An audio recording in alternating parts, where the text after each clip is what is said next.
Hey everybody, today we're going to talk about selecting hair in Photoshop. Now selecting hair can be one of the hardest techniques a Photoshop artist actually has to encounter. Now at first look this is kind of an intimidating photo. If I were to go in there with my pen tool it would be rather difficult to select all the nooks and crannies with hair. It's possible, but essentially it would take me a long time. And what we've learned in this semester is Photoshop sometimes can be all about speed. Now, our first inclination is seeing the background is using the magic wand tool. While that's great and all, we're still going to miss a few hairs here and there. Another neat technique we haven't really talked about is the color range tool, and that's under Select, Color Range.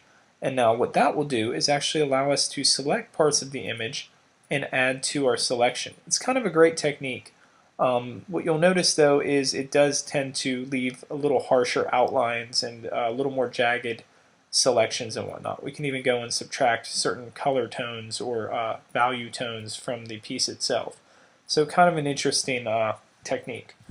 What we're going to do is actually use a technique I learned a couple years back using our channels menu. For those of you who don't know where the channels menu are, they usually are located right next to the layers. If you can't find it, go to Windows and Channels, and voila, there they are. Now we're using an RGB, red, green, blue. And when we use these channels, if we go to each one individually, we'll notice they're slightly different. Now, for hair selection, or any major advanced selection at that point, you want to find the highest contrast, meaning you want the hair in this case to stand off of the background.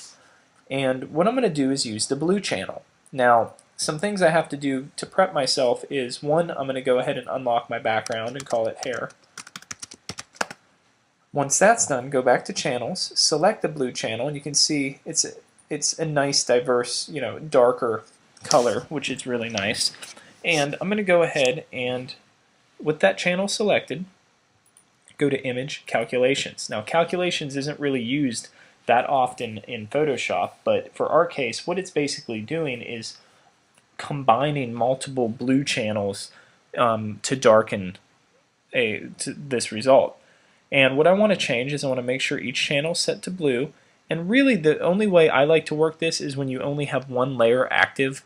If you have more layers in your layers panel, as you can see right here, if I had like 3 more layers, it could get a little confusing. So try to do this when you only have one layer in your piece. Now with that said, select both of these channels and make sure they're set to blue. Also for your blending mode, it usually comes in to multiply. This is too dark. Let's go back down and use overlay. So if you see here, some of the ones in the overlay palette kind of are a little interesting. Overlay gives us a nice dark feel. We want to try to get it as close to completely black in our hair as possible. Once you're done, hit OK. This will make a new channel.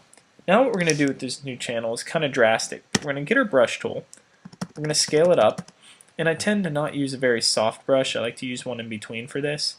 And I basically am going to paint, take this off overlay here to normal, I'm going to paint in parts of her hair. Now only the parts that aren't kind of transparent. I don't want to paint over this yet.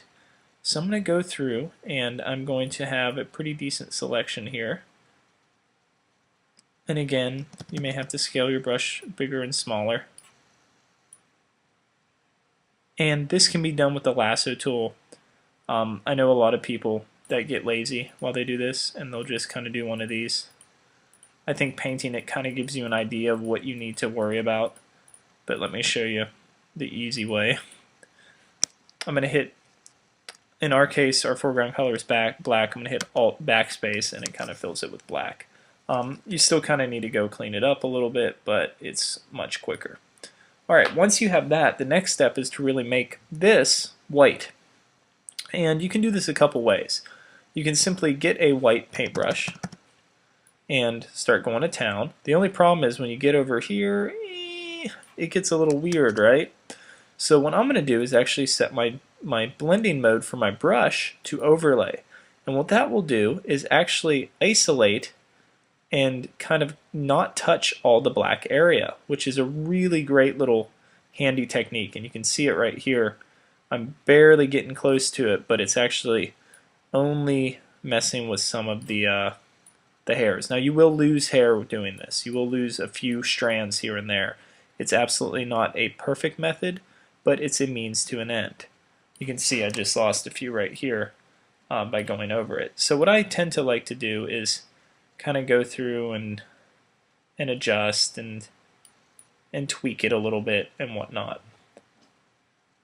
Okay, so that's kind of a neat technique to follow. At any point you can also, if you don't like this white technique, let me go back here and paint this black in. You can use your channels. You can actually destructively edit that. That's right, I said destructively edit. And the way to do that is, let me take it off overlay once more, is we're going to use some of our image adjustment tools. Watch this. If we go to curves and we adjust this, we can actually lighten certain areas. Don't worry if some of the hair gets lighter, that's okay. But what we're going to do is try to make it as white as possible without really damaging those kind of stray ends.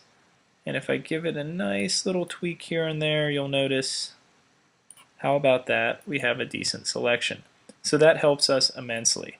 Worst case scenario, we always go back and just paint some of those edges gently.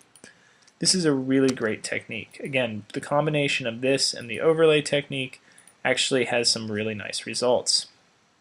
So at this point, you can see that we still want to go in and paint some white. We don't want really too much gray here. This has really solved itself over here. For some of these areas, I simply just get as close as possible. You will need to fine tune it. No method is perfect, but you can see not too bad. If you have to, you can kind of really set your brush to gray. I don't like to do that too often, but it will kind of help keep some of those hairs in there. Okay, so at this point, I need to inverse this. This is really easy. It's Command-I for invert, or adjustments invert. When I invert it, you'll see, voila, you have a layer mask. Black shows up, white doesn't. Or excuse me, black doesn't show up, white does. And what I can do here is continue to kind of paint some of these areas in or out depending on how I like them. I'm going to paint some black in here. And you have to have some fine-tuning skill. This isn't all just about detail. This is about some sort of technique involved. And you can see I'm going in here and painting some white, maybe accentuating some of this hair. Now this isn't going to be, again guys, a absolute means to an end, so don't be too surprised if this doesn't work on every project you attempt it on. But once we're done, we're going to hit Command click inside the alpha channel. I'm going to go to layers, and I'm going to go ahead and hit my layer mask. And there we have it. What we've really done is isolated some of that hair. And now what we can do here is continue to add to our mask. You can see here I'm painting some of the hair strands back in slightly using that overlay technique, and that actually looks rather nice, just to get some of those loose ends, so to speak, no pun intended, and kind of get in there and go to town. Bigger the brush, you can see we got to be careful to keep it making the hair not totally gray, because that will happen. It will have a soft gray feel, but I'm going to show you in a second how to refine that mask. But not a bad method, right? You guys can kind of see it coming together. So pretty neat. Now what I'm going to do is select this hair, and I'm going to go ahead and with the mask selected, you'll notice now not command click, no marching ants here. You're going to select refine mask. And here, this is kind of a cool little tool. This will allow us to change our view, will allow to see us in marching ant mode, overlay mode, the kind of like quick mask, on black mode, on white mode, just the mask mode with the different layers, and obviously the original. I like to use on black for this. And what you'll notice is we do have some white poking out. There is a tool called the Smart Radius tool. If you guys tweak that, you'll see it does attempt to help get rid of some of those colors. One more time, you can see the whiteness here. What that radius tool will do is actually take it in. Now the Smart Radius tends to adjust per move, and there is a radius button, which I think actually muddies up some of the area and makes it a little gray, so I don't tend to use that too often. But if you give it its time and kind of let it work and kind of go through and work through things, you'll really find a happy medium in here. So after some tweaking here, we could smooth our selection, we can feather our selection slightly. We can feather it a lot if you really want. It kind of gives you a white outline, depending where you put this lady when you're done. Now, Decontaminate Colors attempts to remove any specific color area that you see. So it usually will take like the gray or the white that's in the background and kind of take it away. So you can mess with that a little bit too. I'm going to hit OK. And what this is going to do is actually create a whole new layer mask. And you're going to see we really do, and we can delete this original here, we really do have a nice hair selection. It may not be perfect, but if I was going to put another background on her, let's say that original gray, it looks pretty darn good. So what we've learned, guys, is there's multiple ways to make a layer mask. You don't always simply have to use your selection tool. You can use your paintbrushes, you can use the calculations method, the channels, and you can kind of use the image to actually build the mask itself. I hope this is really helpful, and this will save you some time later down the road on some of your projects. I will see you guys next time for the next tutorial. Thanks.